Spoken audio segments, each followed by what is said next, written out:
Well, church, it's good to think about and talk with you and really with Sam here on how we honor God with the resources entrusted to us.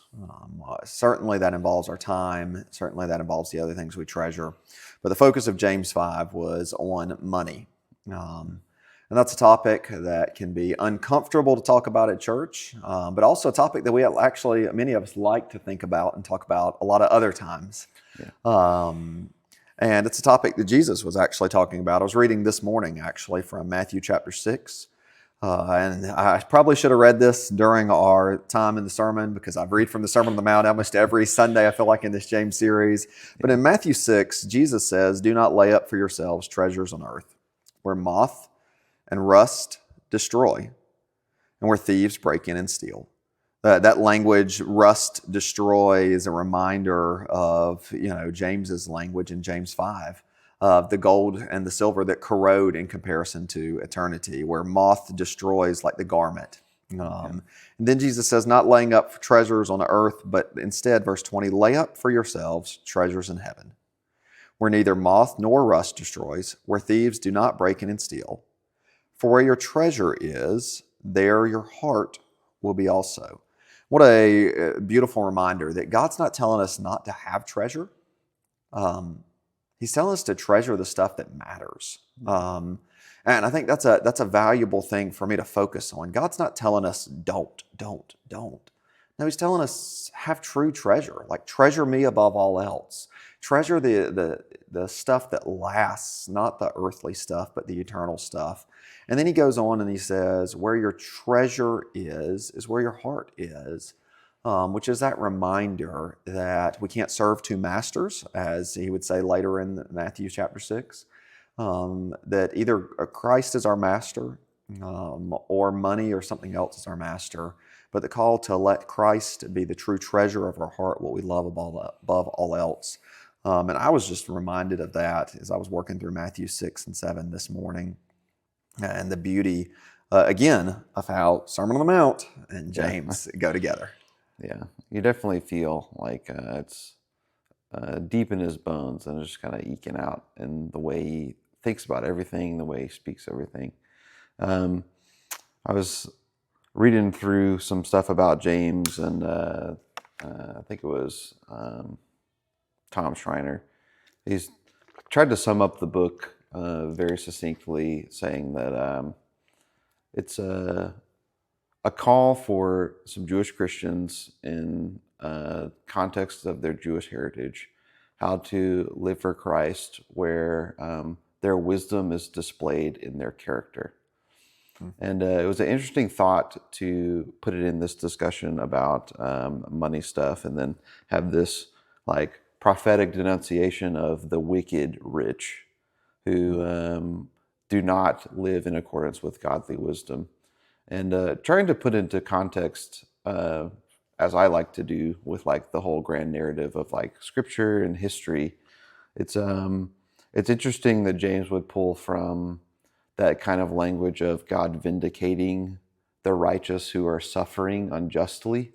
And when he turns his attention to, some commentators think, the unbelieving rich, and in chapter 5, he reminds them of the judgment that God will bring about on all injustice, especially in terms of those who fatten themselves to the disregard of like the righteous man, right? There's like this image of they're so oppressed that they don't even resist anymore, like in James there. But really that phrase of trying to trace what wisdom looks like in James's mind, as it regards our dealings with money here, that's really what the exhortations are. Is we're not just trying to figure out the best way to be most effective with our money for God's glory, even though we are doing that for sure. It's we're doing so because we know that this life is not the end. I think there's a significant build that James has to the book here, where he's like, here's all the ways in which that wisdom will work its way out into character that is consistent with being a part of the kingdom.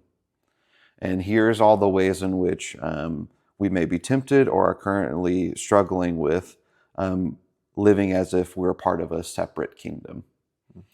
And keeping that context in mind of God establishing full justice and being fully vindicated in the future for living wisely, he's like, do not be like this with your money. Because being like this betrays the truth of the progression of the world, as Christians ought to see it. Any thoughts on that? Yeah, I hadn't really thought about it in those terms, but you're right. Looking towards the end of James 5, there is some language and some concepts on there. And I love the way that you put it on, like, remembering we're not in our own kingdom, Yeah. And we're not kings. Yeah. We're not kings of our own kingdom. We're stewards of the king's resources. Absolutely. And I think that was a mentality change for me. I grew up, I'll give a shout out to my mom, and I want to ask you in a minute about kind of what your mom and how she raised you in terms of giving. I know your mom was particularly generous of her time. Yeah. But my mom, from the earliest days, I was getting allowance, sat me down and she said, Jason, here you get 3 jars. It was mason jars.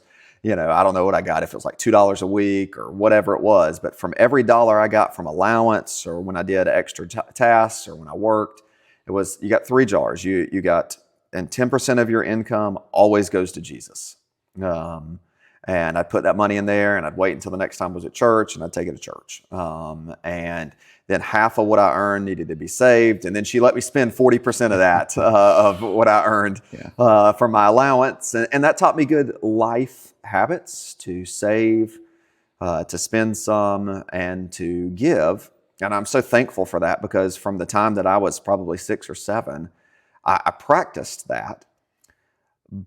And it's never made it hard for me to give to the Lord, because it's always been something that my mom told me to do, and that I've never had to miss income, because that's never been mine. Yeah. However, I haven't always seen that as being all of those resources being a steward. I think in my childlike brain and my legalistic background and the brokenness of my heart and mind that just pervades our culture, there was much of me that wanted to think of, maybe indirectly, but think of, hey, after I give God 10%, the rest belongs to me. Yeah. And a couple of years ago, probably 10, 15 years ago at this point, I just worked through a book that really reminded me of that stewardship concept, that God owns it all, that I'm not king of my 90%, with him king of 10%. No, he's king of 100%. And he expects me to give some of it back to him and to live on other portions and do other things with other portions. So for me, I'm really thankful for my mom teaching me that. I'm sure that she taught me that Jesus owns it all. I just didn't process that. But that was a practice that I got from early childhood, and really understood that. But I really compartmentalized that. How about your mom growing up? What did she teach you kind of giving of either tithing or giving of time? Because your mom was particularly generous in giving of her time to people and to the church. Yeah, we would, me and my brother Morgan, we would normally come to mom and be like, man, you're really selling yourself short on all this stuff. Because she would like make wedding cakes for people and charge them like 1/10 of what the market rate is. And him in dresses for girls for prom, and like knitting hats and blankets and all that kind of stuff. That was never her modus, was to see how much she can personally, financially benefit from any of the talents or that she was given. She was more like, how can I actively like build up someone with it? And that seemed to be effortless for her. So it's interesting to see, looking back, both mine and my brother's differences in that, because we're differently minded. I'll say might even differently oriented in some ways. even though I'd say most people would probably say that there's some areas where we are like her in that. Yeah, she got pretty invested in trying to do well with her money, and so we were better off financially with just mom because my dad wasn't as good with money. He was a little more impulsive in good and bad ways. He would routinely give folks money on the street and things like this. And he was very well liked for that. But I remember she said bluntly one day, I don't remember what even brought it about. She was just like, we're in better shape now than we ever were when you're alive financially, just because she took some certain things more seriously out of necessity, and she began to love doing that. Trying to build care for us in much longer term forms. And yeah, like my father seemed to be a more immediate kind of guy. I'll put it that way. But yeah, it's I don't think I learned a ton in the moment because of my stubbornness. When you look back and you gather the full witness of everything, you're like, oh, I can see some legitimate wisdom that I've greatly benefited from.